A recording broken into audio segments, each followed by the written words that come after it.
Hello teachers, welcome to Samji academy. Special TET எக்ஸாமுக்கான official key வந்து வெளியிட்டிருக்காங்க. ஸோ எல்லாருமே பார்த்துப்பீங்கன்னு நினைக்கிறேன். பார்க்காதவங்க செக் பண்ணி பாருங்கள். நம்மளுடைய சேனலுமே வந்து மொத்தமாக 180 வினாக்களுக்குமே வந்து ஆன்சர் வந்து கொடுத்துட்ருக்குறோம்.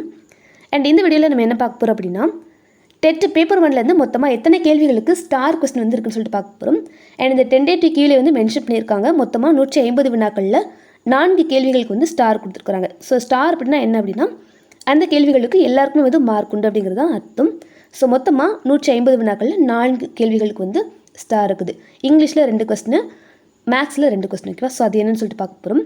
ஸோ ஃபஸ்ட் ஒன், ஒரு மேட்ச்சு காம்பவுண்ட் வேர்ட்ஸ் வச்சு வந்து மேட்ச் பண்ண சொல்லியிருக்காங்க. Snow, sun, drawing, waiting. So இந்த கொஸ்டினுக்கு ஸ்டார் வந்து கொடுத்துருக்காங்க பாருங்கள். ஸோ இதுதான். அண்ட் இதுக்கான ஆன்சர் வந்து எதுவுமே மென்ஷன் பண்ணியிருக்க மாட்டாங்க. ஸோ மற்ற கேள்விகளுக்கு பாருங்கள், இந்த மாதிரி ஆன்சர் டிக் பண்ணியிருப்பாங்க. இதில் வந்து ஆன்சர் மென்ஷன் பண்ணல, ஸ்டார் வந்து கொடுத்துருப்பாங்க. அண்ட் அதே மாதிரி 74வது கேள்வி வந்து ஒன்று இருக்கும். ஸோ இதுக்குமே ஸ்டார் தான். என்ன கேள்வி அப்படின்னா, change the meaning of the sentence below by changing the verb stitch in the sentence into the present continuous form. My sister stitches her clothes since her school days. So இதுக்கு வந்து present கண்டினியூஸில் மாற்றணும். So stitch அப்படிங்கிறது is stitching அப்படிங்கிறது correct தான். But இந்த இடத்துல maybe இதுக்கு வந்து ஸ்பெல்லிங் மிஸ்டேக் இருக்கிறதுனால கொடுத்துருக்காங்களா எனக்கு தெரியல. ஸோ இதுக்குமே வந்து ஸ்டார் வந்து கொடுத்துருக்காங்க. ஓகேவா? அண்ட் நெக்ஸ்ட்டு மேக்ஸில் 2 கேள்வி இருக்குது, அதை பார்த்துடலாம்.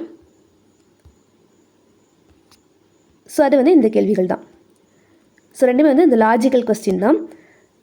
ஃபஸ்ட் ஒன் வந்து ஆல்ஃபபெட்டிக்கல் வச்சு வரக்கூடியது. கீழ்காணும் அமைப்பில் அடுத்து வருவது ADCE ECGD. ஸோ இதில் வாட் நெக்ஸ்ட். ஓகேவா? ஸோ இந்த கொஸ்டினுக்கு வந்து ஸ்டார் கொடுத்துருக்காங்க. Question number 98. அண்ட் நெக்ஸ்ட்டு அடுத்த கொஸ்டின் 99 வரிசை ஜோடிகள்னு சொல்லிட்டு ஒரு கொஸ்டின் வருது இல்லையா? இந்த கேள்விக்குமே வந்து ஸ்டார் தான் கொடுத்துருக்காங்க. ஸோ ஆக மொத்தமாக 150 கேள்விகளில் 4 கேள்விகளுக்கு வந்து டென்டேட்டிவ் கேள்வி வந்து ஸ்டார் கொடுத்துருக்காங்க. அண்ட் இது டென்டேட்டிவ் அப்படிங்கிறதுனால கண்டிப்பாக சில கேள்விகளுக்கு எக்ஸ்ட்ராவே வந்து தவறுகள் இருக்க வாய்ப்புகள் இருக்குது. ஸோ அதை நம்ம அப்ஜெக்ஷன் பண்ணும்போது அதுக்குமே வந்து மேபி இந்த மாதிரி ஆன்சர்ஸ் ராங்காக இருந்துச்சு அப்படின்னா உங்களுக்கு ஸ்டார் கொடுக்கலாம். இல்லை அப்படின்னா ஆன்சர்ஸ் வந்து மாற்றியுமே வந்து கொடுக்க வாய்ப்புகள் இருக்குது. ஓகேவா? ஸோ இப்போ உங்களுக்கு 4 மார்க் வந்து கன்ஃபார்மாக எல்லாருக்குமே உண்டு அப்படிங்கிறது இது மூலம் நம்ம தெரிஞ்சுக்கலாம். அண்ட் நம்மளுடைய சேனலில் அப்கமிங்கில் இந்த 150 வினாக்களுக்குமே வந்து ஆன்சர் வந்து கொடுத்துட்டுருக்குறோம். நீங்கள் செக் பண்ணுறதுக்கு ஈஸியாக இருக்கணும்னா நீங்கள் அந்த வீடியோஸ் வந்து பார்த்துக்கலாம்.